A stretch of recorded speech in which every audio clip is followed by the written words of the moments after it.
Sabunçu rayonunda lombard fəaliyyəti ilə məşğul olan qadın həbs edilib. Doğru Xəbər Azərbaycan bildirir ki, 32 yaşlı Türkanə Ağayeva külli miqdarda mənimsəmədə və dələduzluqda təqsirli bilinib. Türkanə Bakıxanov qəsəbəsində lombard fəaliyyəti ilə məşğul olduğu müddətdə 17 nəfərin etibarını sui-istifadə etməklə ittiham olunub. Polis əməkdaşları tərəfindən tutulub, istintaqa təhvil verilən Türkanə barəsində hökmə qədər həbslə bağlı olmayan qəti imkan tədbiri seçilib.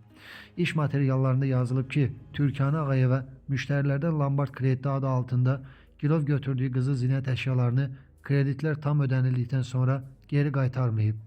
Bundan əlavə o, lombard və bank ərazilərindən qızılları ucuz qiymətə alıb, baha satmaqla gəlir əldə edəcəyini vəd edərək, müxtəlif şəxslərin nağd və bank kartları vasitəsilə pul və qızıl əşyalarını ələ keçirib.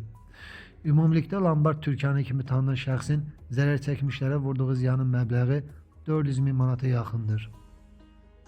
Bakı Ağır Cinayətlər Məhkəməsində sərbəst mühakimə edilən xanım müttəhim ittihamlarla razılaşmasa da toplanmış sübutlar əsasında təqsirli bilinib, hökmə əsasən Türkanə 5 il 8 ay azadlıqdan məhrum edilib.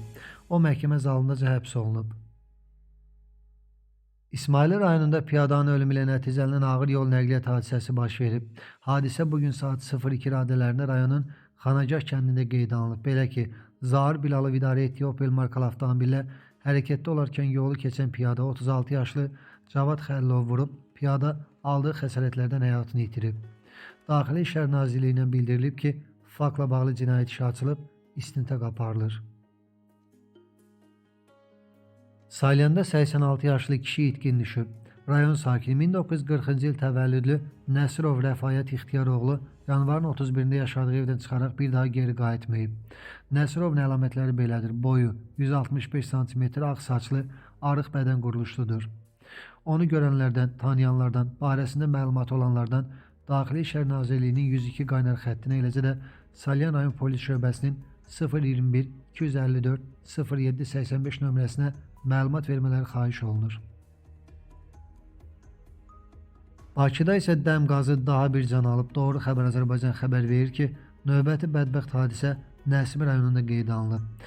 Belə ki, Anar Dadaşov adlı şəxs yaşadığı mənzilin hamam otağında dəm qazından zəhərlənərək həyatını itirib. Baş vermiş faktla bağlı rayon prokurorluğunda araşdırma aparılır.